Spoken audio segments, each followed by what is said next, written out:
Hello and welcome to another Wardy's Weekly Waffle Farm Update. If you remember last week, I said that I'll be giving you a full sort of lowdown on our direct drilling day in this week's video. We've had so much going on the farm this week, I'm afraid I haven't got time again if I need to keep these videos down to 30 minutes, which I try and do. I'll maybe even put a midweek video out, especially on the direct drilling day. If you'd like me to do that, just a short, maybe 5 or 10 minute one, just explaining what we're going to be doing in all the trials, please do let me know and come back to me. Otherwise, I'll try and get a sort of a 5-minute slot and leave time for next week's video. It is on April the 6th. You are all invited. There's an invite going out in the next few days, which is this. So please look at the details. There's a few details on this invite as to what's happening.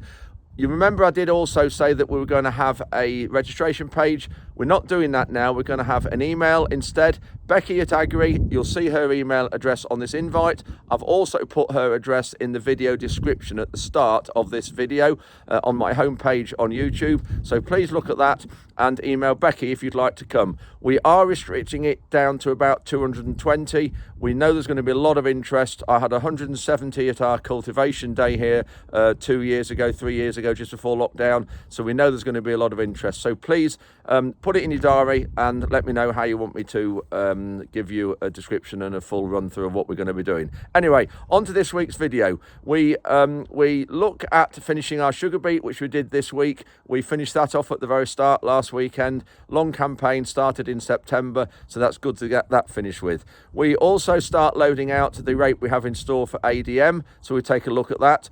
Also regarding that, thank you to Farrell's who loaned us a Kramer, because our Manitou developed another little issue, but it was only an oil pipe that wanted tightening up. So thank you for Farrell's. Half an hour it was from phone call to getting the machine on farm. So thanks very much for that.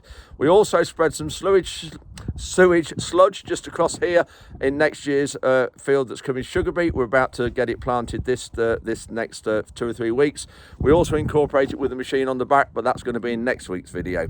And also the Agri event I went to in the middle of the week at one of their technology farms at Revesby near RAF Coningsby, looking at soil. That was really good. And also I have started taking in donations for Ukraine. If you remember last week, I said I was going to be doing that, and taking donations off schools and things. Had quite a few in this week, so we just touch on that. And also we get the solo ready, which is behind me, for incorporating the sewage sludge on this field that's coming sugar beet. Anyway, without any more of me rattling on, here we go into this week's video. So that's the heap in the yard finished.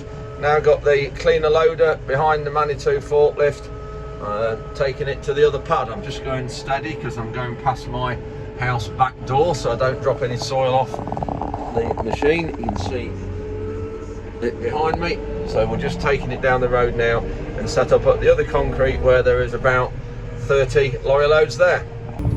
So this is the other heap we've got, and the last heap we've got left. But the only slight snag is here, we're right up to the edge of the concrete, and we're going to have to put the cleaner on that bit of area there that's not very level. So that's it, all in place. You can see what it's like there, and not so good for standing the cleaner loader on, it's just stone. Anyway, there we are, and here's the first bucketful. Yeah, you can't beat concrete here to the sugar beet. We've got some stone down here, but it's been made on level when we're lifting the beet and stacking it up on the concrete.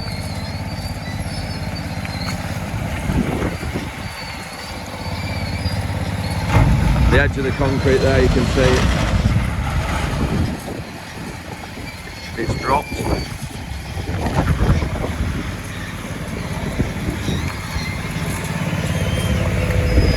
Probably get some more concrete put out here this year and get 2 more strips of concrete right out here to the edge.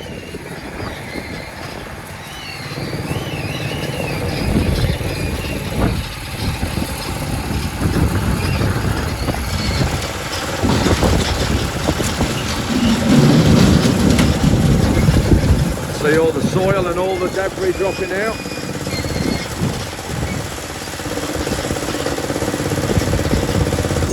So this is the last load of sugar beet for this season going into Newark factory.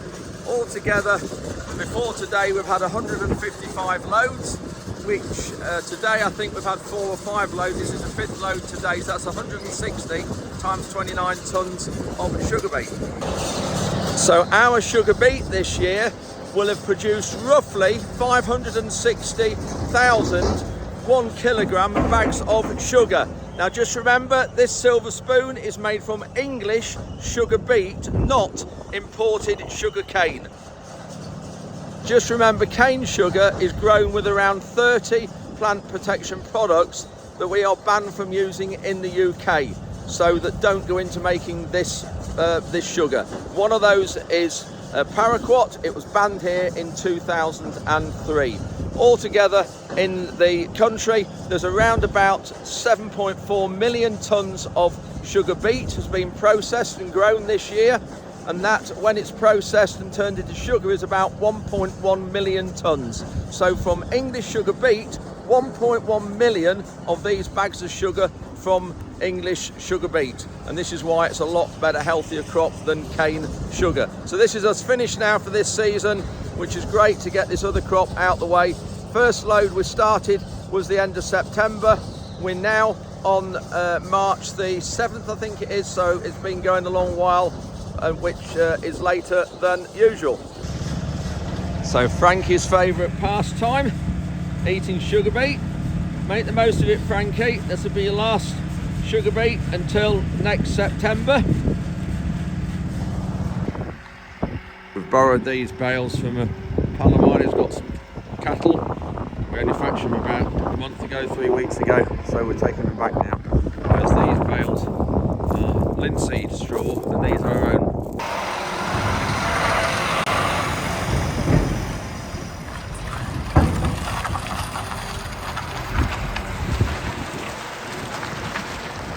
So today is the first day of emptying out this rape store with 2,700 tonnes of rape in here altogether, and it's in store for ADM, and it came in about 3 weeks in August.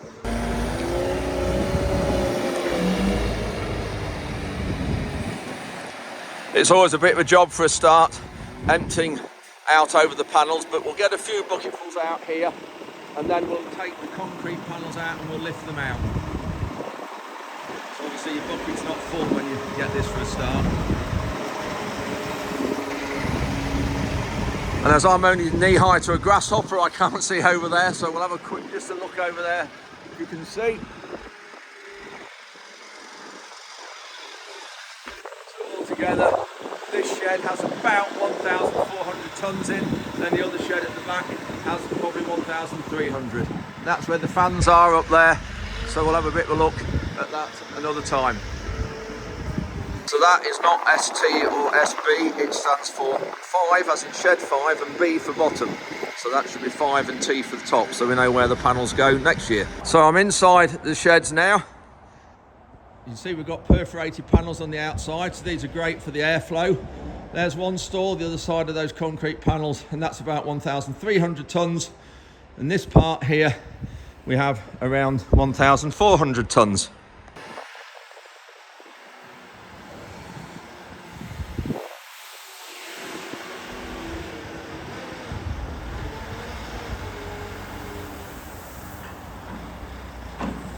We might nearly get a full load out here before I have to take the panel out. You can see it's running down a bit.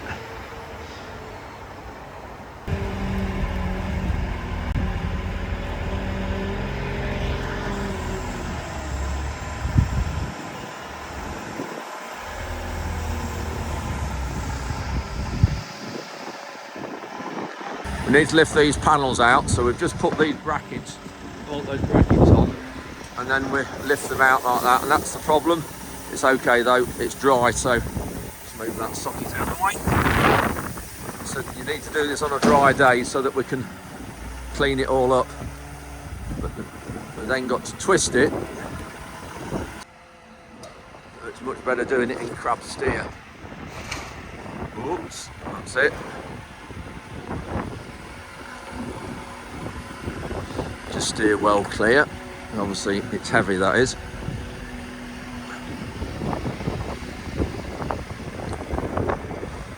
So that's how it fastens in. Bolts in there. what's in these brackets. There, we put these in only last year. Makes quite a bit of difference when you get these in compared to not. Just going to put this on the weigh bridge. It'll be interesting to see what it weighs.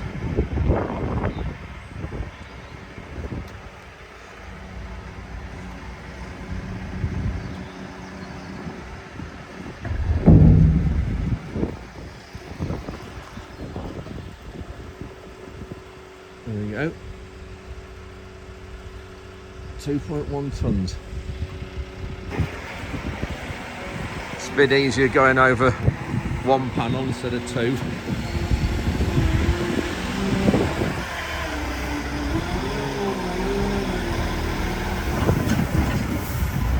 That's the only trouble, but it doesn't spill it outside and keep it over the panel, we're fine.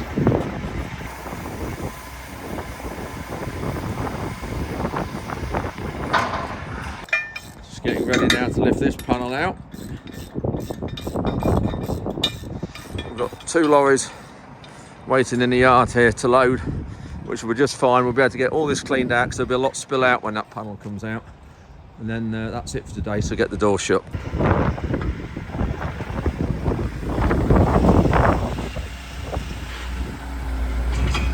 Some boards inside there, which makes it easier.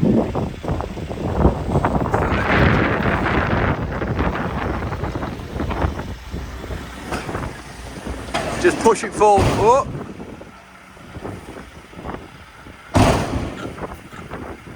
Good job no one stood near, we're alright.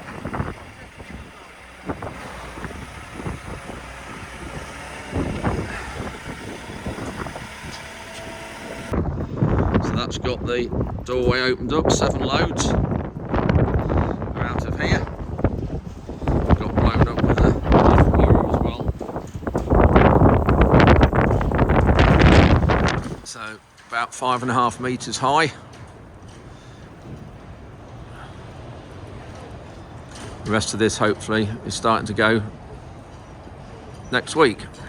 I'm just about to go on a Teams call with the Prince's Countryside Fund and all the regional charities explaining about Forage Aid. Here's a presentation I've got and the rest of the people on the screen. So we're just about to do this to explain how Forage Aid works and the people we work with and how much support we have across the industry. We're now at the other shed and we're just reaching over the top of these panels. So we need 6 loads out here to get these 2 panels out before we can shut the doors properly. The trouble is we haven't got 6 loads today. Today is Wednesday, we've only got about 3. So we're gonna, it doesn't talk of rain, so we're gonna leave do them today and then we'll finish them off tomorrow.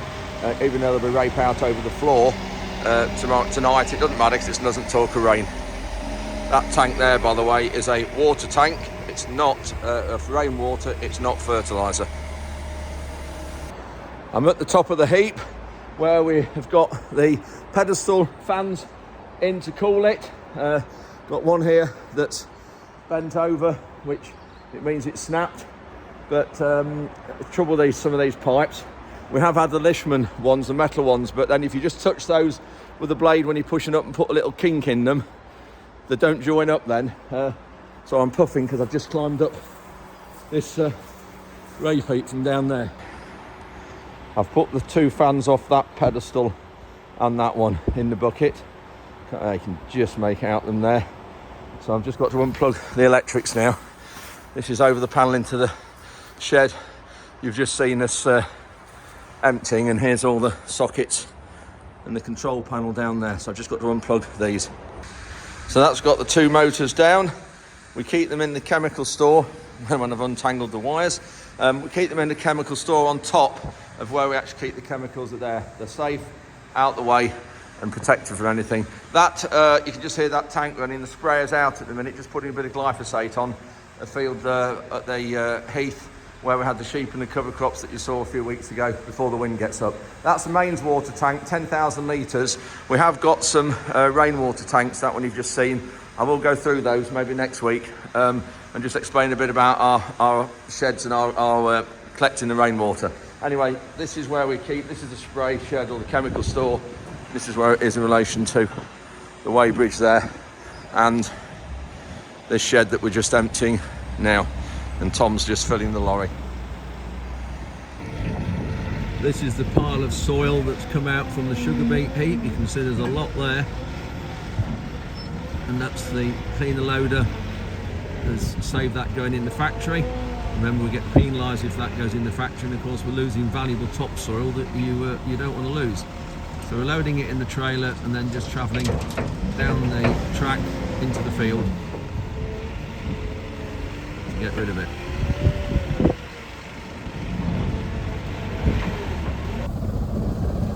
So we just go at quite a speed to try and tip it out. And then all of a sudden you'll see the whole lot will suddenly come. There you go. But we have to, that's why we have to come with them back with the Manitou. But doing a good job spreading it out like that, and we just finish it off. But this is drier than some of the other you'll see in a minute.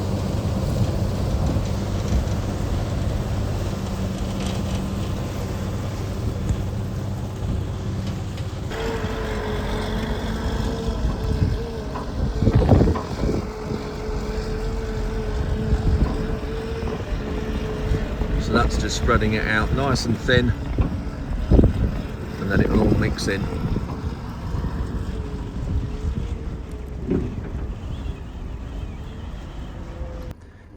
Just having a run around the village where I live, and they say Lincolnshire is flat. Not from here, it's not. Fantastic views across to the Pennines in the distance there. That's Derbyshire Pennines on the skyline. Can't quite see it here, but Lincoln Cathedral is just round the corner of those trees. Ruben's taking our straw bales that we've had around the sugar beet heap back to my pal near Lincoln, who we borrowed them from. And Tom is just putting gold in this quad track.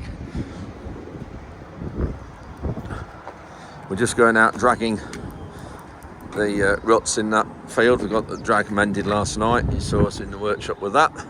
So this tractor holds 1,800 litres of fuel. There's a fuel tank there. That's a fuel tank there.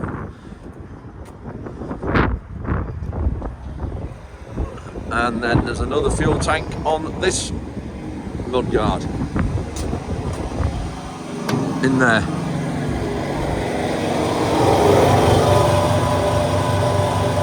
So this tank holds 24,000 litres when it's empty, so we can get an articulated lorry in that, so the same lorry that goes to petrol stations. Get that in there. So yes, at 1,800 litres, times that by, well, if it's £1 a litre, obviously it's £1,800 to fill it, but it's, I think we're a bit more. We're all right with fuel at the minute. We've got enough in that tank.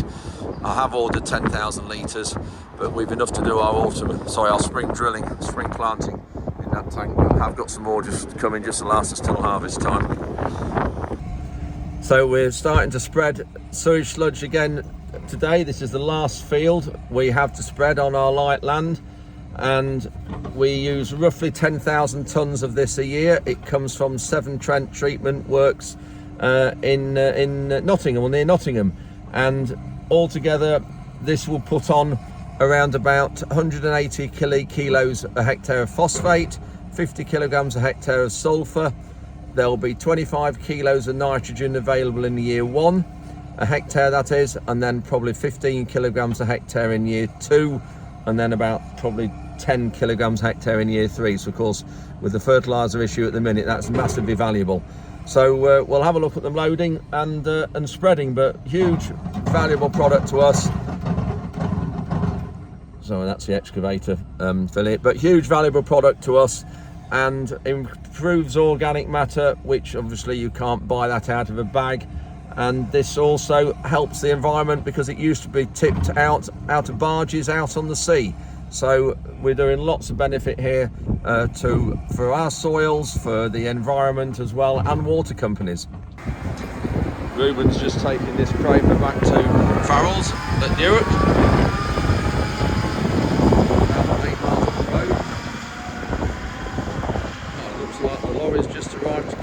load of beans.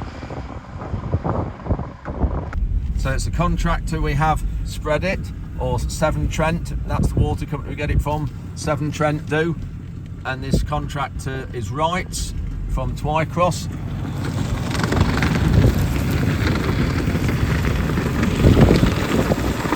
Just keep my distance a little bit, but there you are, you can see it coming out and spreading it.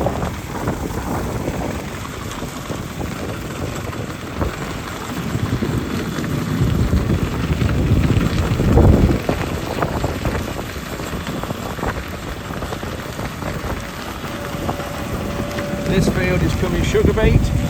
It's already had some phosphate and salt and other products on. So all that will happen now with this is we'll run the solo over it to incorporate it and get it ready for the contractor to drill. So this heap was stockpiled here last September, I think it was. It's been here a long while, which is fine. And then Wrights bring the equipment, or the contractor does. I don't quite know who it is, whether it's Wrights themselves that are spreading it or they get a different contractor in.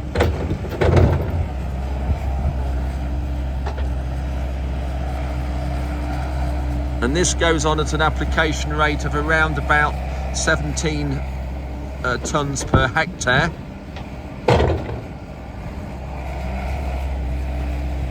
And nutrients, nitrogen, phosphate, sulphur in good quantities, and then a whole range of trace elements such as molybdenum, cobalt, copper, boron, zinc, everything that is really beneficial and the plant needs.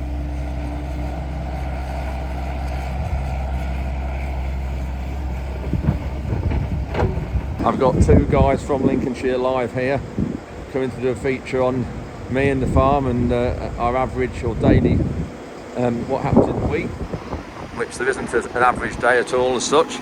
Anyway, here we've got a Kramer forklift, well, it's not a forklift, I don't really know what you call this model, but we've got a Kramer we've just brought to try. There he is getting a photo of it. Completely different concept of our loading with our Manitou, so thank you to Farrell's for the loan of this. We're just giving it a go. That's rape spilling out there.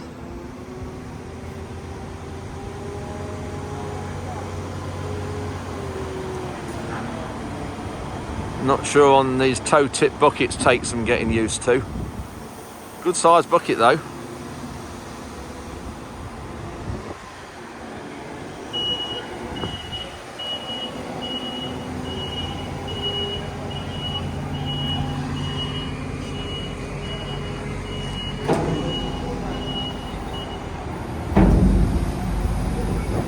Total different way of driving or operating this is needed compared to our Manitou. Bucket's got really long in the floor there.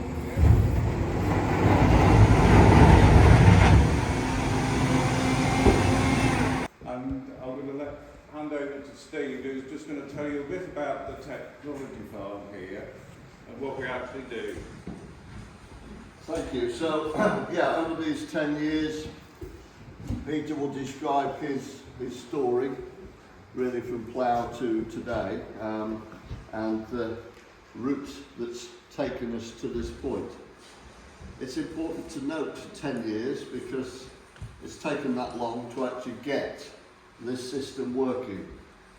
Peter's going to talk about it. We are then going to go outside after Peter and Colin have talked about wheats and various things, but we're going to go out to 3 field blocks to look at the condition of the soil and the changes that we're witnessing and just how we've taken small steps to get to where we are. That's going to be occurring, direct drilling down at Andrews on the 6th of April. Anybody that's interested, please contact them. See Becky at the back there, she'll wave now, so Becky has signed you in. Becky is the contact for anybody that wants to come to that day. And it is a register because we're going to have limited numbers on that day, but certainly worth a note in the diary, 6th of April. Without more ado, Pete. In a whole, just to make these groups really perform for us. Interesting to note down the bottom now, we are at sort of nearly half the areas in with cover crops or catch crops as well, which we're on in the system. So if you're looking at saving nitrogen, putting clover in year one will not save you nitrogen, it actually robbed yield off our crops. Extra than average diesel through the dryer in that year, last year. So if you take the 20,000 off, it actually sits you back there. And I can prove it on the averages through the dryer. So that accounts for that.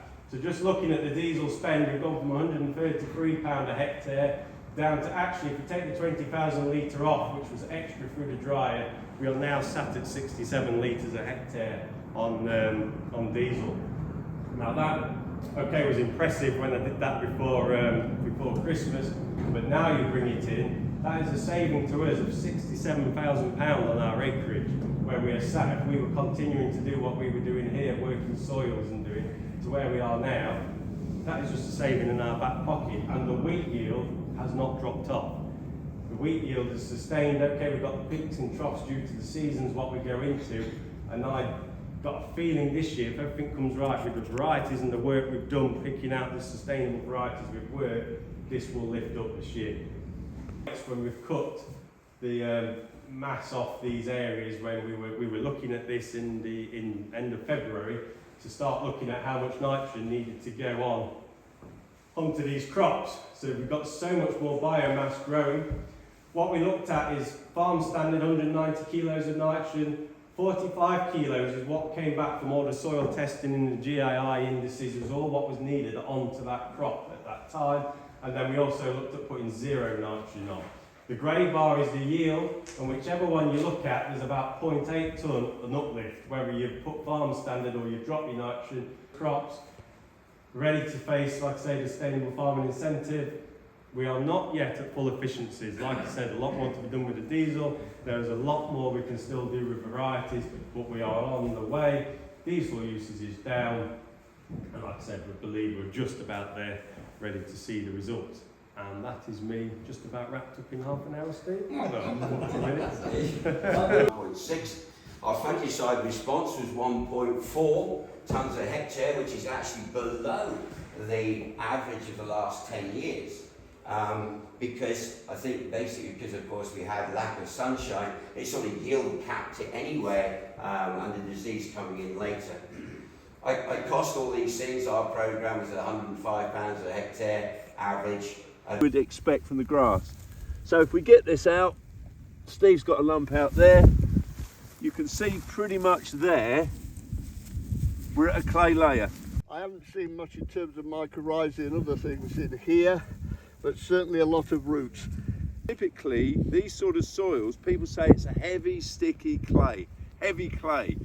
But what you often find is that what makes a soil, particularly like this where you've got clay underneath, what makes it heavy and sticky is not the clay, it's actually the silt.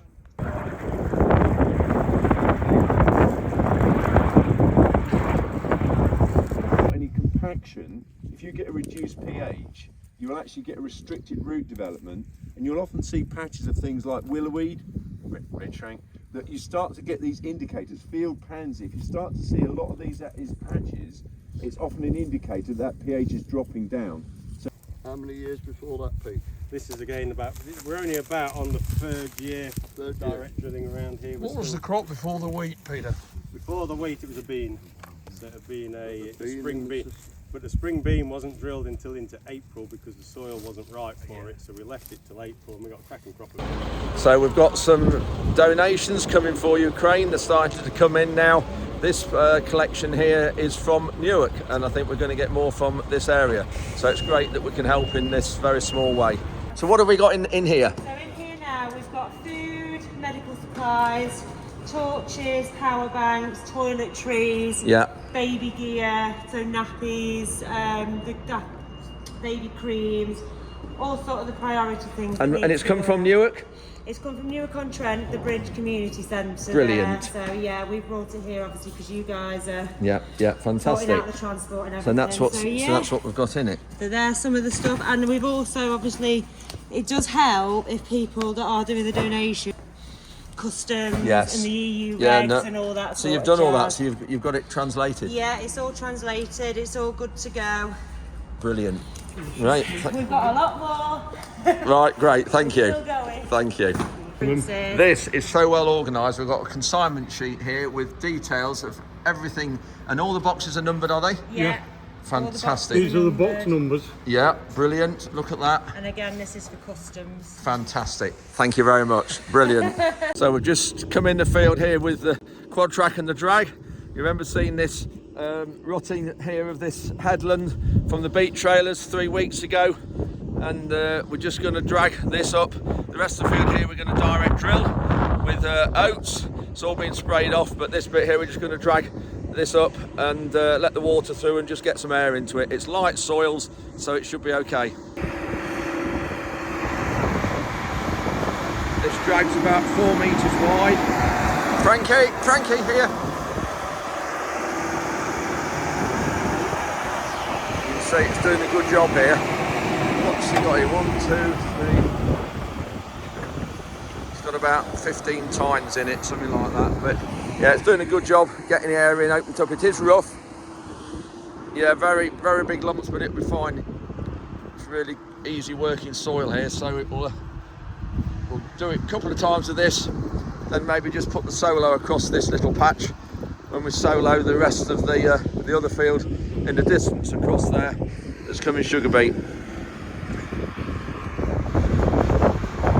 Just dragging the corners up, trying to get the water through.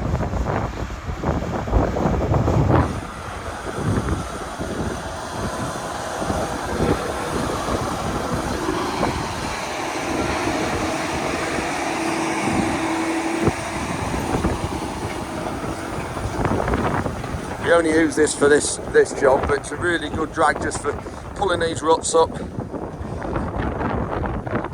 I think last year we used it, but we didn't use it before that for 2 or 3 years.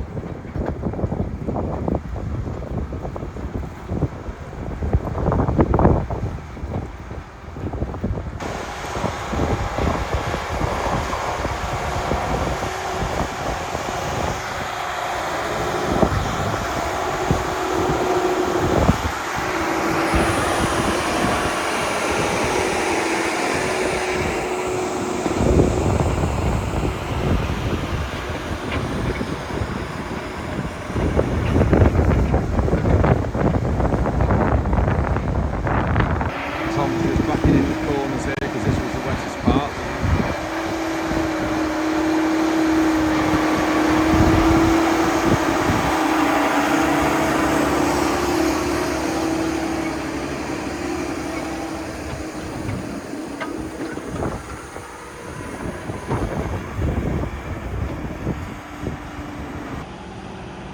Tom's taken the drag off and we put the solo on now. And we're just backing up to the culti press to put that on to go up to the heath to get one of the fields ready for sugar beet. We've just had to fetch the Manitou to lift this up.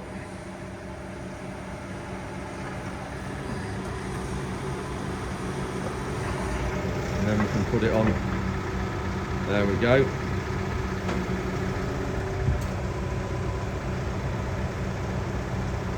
Little bit, Tom.